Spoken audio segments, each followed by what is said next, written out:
Alrighty guys, real quick guys, I'm trying to track down a Misfire. Customer states while driving at 30-40 miles per hour it starts shuddering. I'm thinking it's a Misfire, guys. There's no check engine light. Now even if I power brake it, yeah, see it show up right there on cylinder 3. Alright, so this is very intermittent. It's not all the time. No check engine light on, no nothing. But just sitting here and idle, these cars won't bog down like they used to back in the past. Some kind of something would kick in and stop the RPM from going up if the brake is applied. But yeah, see, every now and then, cylinder 3 will show a counter. That lets me know right there that's my intermittent misfire. Let me put it back in park. Yeah, see, it's right there. I caught it. So it's all about catching it, guys. Now I got to go under the hood and look at cylinder 3. All right, y'all stay tuned. Alrighty, guys. Let's do a long video. This is one of those intermittent problem, guys. Customer states the car will shudder 30-40 miles an hour. I get in the car, start it up, let it idle. Every 20 seconds, I feel up. All right, my bell ring. Ding, ding, ding, ding, ding, ding. But before I jump to conclusion, I hook up my scan tool. There's no fault code, there's no checking the light. In other words, this is so intermittent, the computer is unable to pick it up. Okay, yeah, the computer it's so fast and intermittent, the computer have no time to pick it up and flag it as a trouble, as a problem. But that's where you come in at as the mechanic or a technician.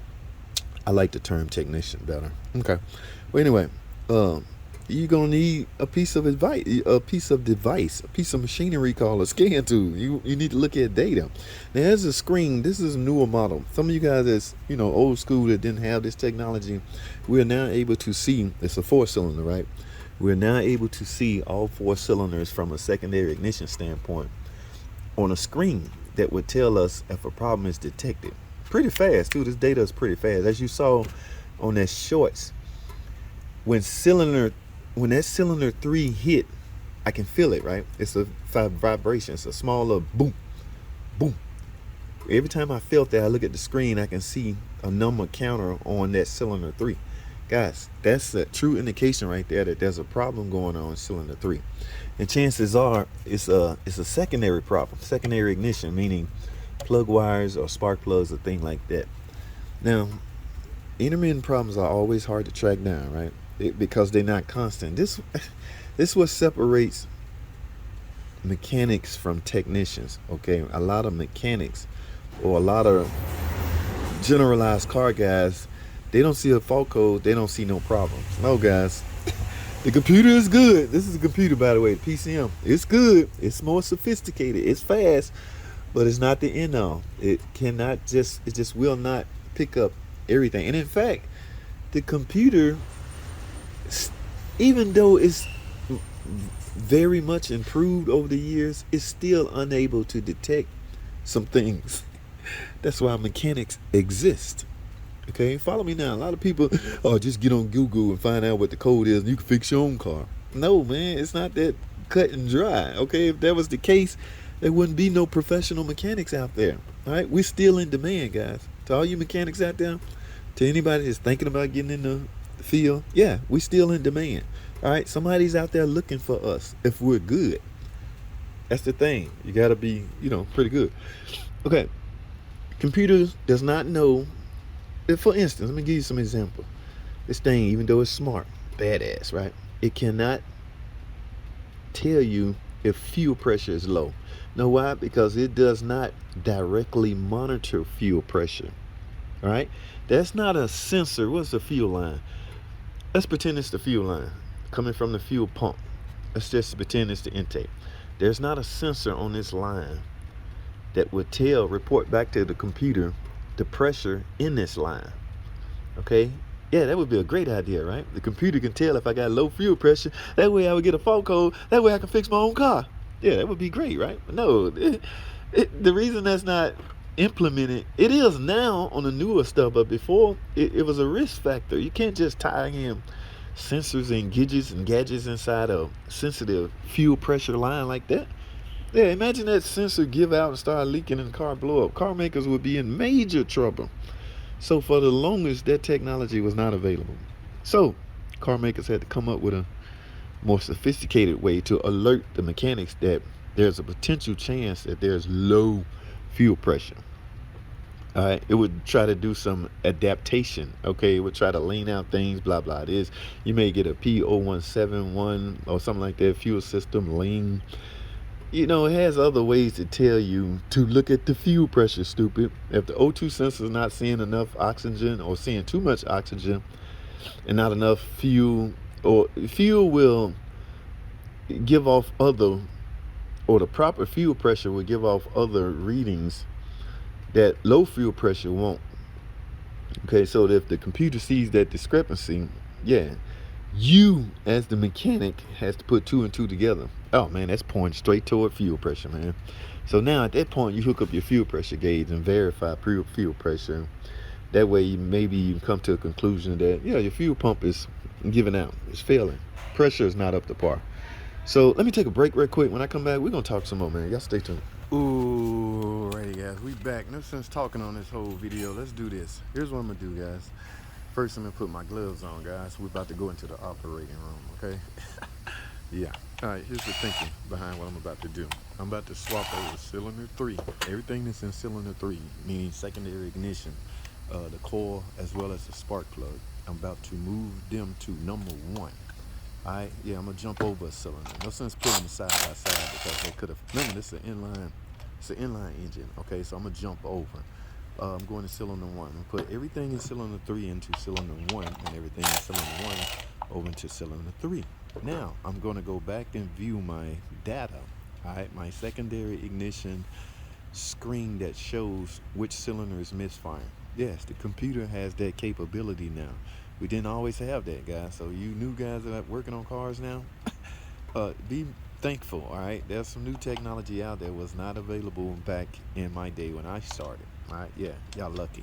All right, so yeah, let me get all of this done. Now we're going to go back inside the car and look at that screen and see if I get that bounce or that bump in cylinder 1. If I do, it's simple. It's obvious. My problem is secondary ignition. At that point, I'm going to end up recommending a major tune-up, spark plugs. Now, we'll talk some more about the coils, you know, how you should handle that, because it's all a case-by-case situation as far as replacing all the coils. Well, we'll talk. Let's look at this screen. Let's get it. Alrighty, guys. I'm back under the same screen. Okay, remember what we're looking for. Uh-oh. I felt the bump. There you go. There you go. Y'all feel it? I don't even have the car bogged down, guys. Y'all see cylinder 1 counting? So everything I moved out of cylinder 3 is over in cylinder 1. You know what that tells me, guys? That the misfire problem followed the cylinder that I put it into. So it's fairly simple at this point, guys. We have a secondary ignition problem. Look at that. Y'all can't feel it, but I feel the misfire. It's over in cylinder 1 now because I moved the problem child over to that cylinder. Look, I don't even have it bogged down. I'm not even in gear, guys. I'm just sitting here idling. So, moral of the story, guys, if you get a complaint where customer states is shudder or shaking and vibration, especially under a load, try to talk to the customer and get some things out of them as far as, well, man, when does it happen? Is it real bad, like going up a hill? Because if they say that, one could argue that, yeah, if its problem is happening going up the hill, that's under a load. Secondary ignition is very much affected under a load. In fact, it's put under a lot of pressure under a load. All right, so this thing is counting even more. So since I moved it to number 1, it's even more affected. Since I moved the problem parts. And y'all saw those spark plugs, right? So they did not look the best, all right? This car have 80,000 miles, 85,000 miles, okay? Yeah, guys, spark plugs, I mean, there's a range of reasons why spark plug will go out on your car. So, I don't know. Is the tune-up due now? I mean, I think the tune-up or spark plugs, I got to check the book. It's recommended at $60K anyway. So, what? Yeah, this car has, come on, camera. This car has 8520. So, technically, it's time for a tune-up. And remember, guys, I'm saying coil because that's also matched with the plug. Might not be the coil. It could very well be only the spark plugs, which should have been replaced anyway. All right, all these car makers that scream out spark plugs can last 100,000 miles. I don't agree with that. I do from a certain standpoint, but your car got to be in top-notch running optimal, all right, to pull that off. Okay, I personally would not wait that long, 100,000 miles, to replace my spark plugs, no matter what the car manufacturer suggests. All right, number one, spark plugs are not that expensive, and on some cars they're fairly easy, so I just soon do it at 60,000 miles. Had this car had a tune-up at 60,000 miles, we likely wouldn't be here today, because it's, like I say, it might not be the core. That's just something mechanics tend to do because they so married, they're so in touch with each other, they rather do them in pairs. But I found my problem, guys. Again, here's the complaint. Customers state there's a shudder while driving 40 miles an hour up a hill. There's no check engine light. There's no codes, okay? Absolutely no codes. Remember I talked about earlier how sophisticated the computer is? Yes, it is, but however, it did not pick this up. Okay, this is so intermittent that it won't pick it up. Computer have a hard time picking up an intermittent problem, guys. Yeah, that thing counting big time. So I found the problem, guys. That's all I had. Let me wrap this up. Any question? Now, I can get more in depth in a diagnosis. It's just on a car-by-car basis. All right, this the problem that this car had. That does not mean every car you bring in with this complaint is going to be your problem. That's why you have to properly diagnose. Guys, let's talk about that $200 diagnostic charge most shops do, including us. This is where the $200 come in at. All right? Now, let me do this. It doesn't matter if I found out the spark plug was bad in 5 minutes. All right? It's not a time slot. You cannot penalize mechanics for being faster or quicker than the average. All right? You guys, well, it only took you 5 minutes to find out the spark plug was bad. You should only get $20. No, it don't work like that. This is a diagnostic charge. What I did was just diagnose this customer complaint. Her complaint was shudder while driving. I diagnosed her problem. Y'all done got me riled up now, because you guys are still fussing about the fact that shops can charge $200 for diagnostic charge. That is a flat fee. Again, doesn't matter if it take me 1 minute or 5 hours. The agreed upon amount between the establishment and the customers was $200. That is 1 hour labor. All right. A lot of shops charge $200 per hour labor. We are allocated 1 hour to find your problem. Again, let me say this again, because mechanics have a hard time. I cannot believe mechanics have a hard time understanding this. It does not matter if it take me 1 minute or 10 hours. I mean, of course, I will have to go get more authorization from the customer to proceed. But you guys think because somebody figures something out quick, that's all. You're not paying for the time that they spend on your car. You're paying for their knowledge and outcome. Okay? What's the point? Oh my goodness. I need a whole nother video to touch on that. But yeah, this is what $200 will get you in a diagnostic form. Okay? Remember, let's talk about diagnostic first. All right, let me bring up a scenario. My check engine light. I'm a female. I'm going to the shop. Excuse me, ma'am. How you doing? What's your problem? Hey, how you doing? My check engine light on. I need to get that checked out. Here's the service advice.